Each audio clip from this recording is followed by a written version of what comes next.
মায়ের হাতের ইলিশ পোলাওয়ের কথা মনে আছে? মা কত মজা করে ইলিশ পোলাও রান্না করতেন। একসঙ্গে বসে সবাই মিলে খেতাম।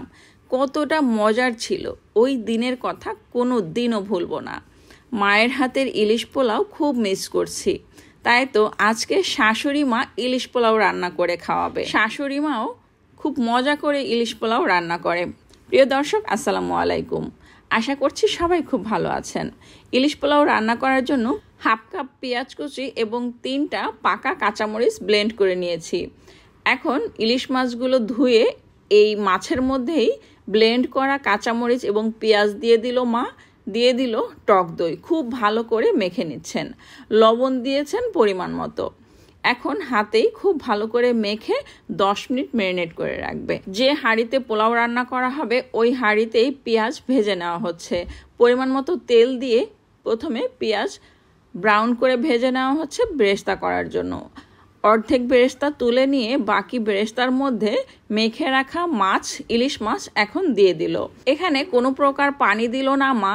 ইলিশ মাছের ভেতর থেকে যে পানিটা বের হবে ওটা দিয়েই মাছটা রান্না করা হবে।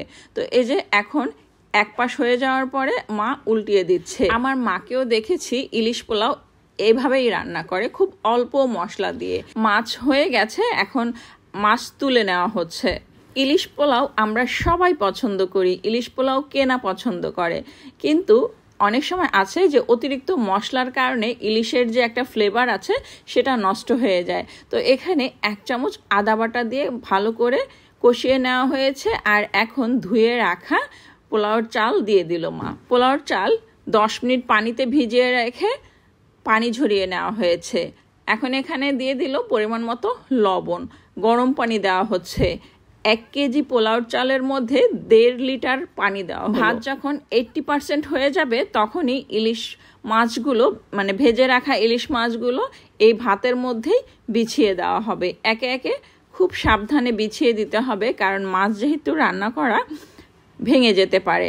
এ কারণে খুব সাবধানে ইলিশ মাছগুলো এই ভাতের মধ্যেই বিছিয়ে দিতে হবে। তো এই যে আবারও উপর থেকে ভাতগুলো দিয়ে দিল। পোলাও রান্না করার সময় পানির মাপটা যদি সঠিক না হয় সেক্ষেত্রে পোলাওটা নরম হতে পারে, আবার অনেক সময় শক্ত হয়ে যেতে পারে, মানে চাল চাল থেকে যেতে পারে, ভালো লাগবে না খেতে। উপরে কিছু কাঁচামরিচ দিয়ে এখন ঢাকনা দিয়ে ঢেকে দিল। ইলিশ পোলাও আমার মাও খুব মজা করে রান্না করতো। মায়ের হাতের ইলিশ পোলাওর স্বাদ কোনো দিনও ভুলবো না, খুব মিস করি। তাই তো আজকে শাশুড়ি মাকেই বললাম যে ইলিশ পোলাও রান্না করতে। শাশুড়ি মাও ঠিক মায়ের মতো করেই রান্না করছে, খুব যত্ন করে।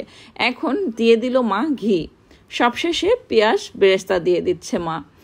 আর পেঁয়াজ বেরেস্তাটা দিলে ইলিশ পোলাওটা খেতে আরও বেশি মজার হয়। খুব সুন্দর একটা ফ্লেভার আসবে, খেতে দারুণ মজার হবে।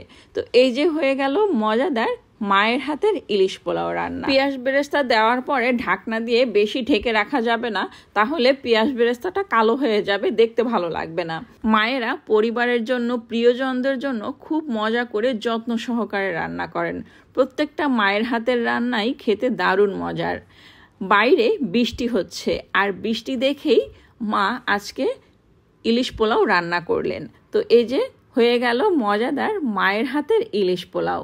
এখন সবাই মিলে বসে একসঙ্গে খাবো মজাদার মায়ের হাতের ইলিশ পোলাও। রেসিপিটি ভালো লাগলে একটা লাইক দিবেন, কমেন্ট করবেন, এবং যারা এখনও আমার পেজটি ফলো করেননি প্লিজ ফলো করে দিবেন। সবাই ভালো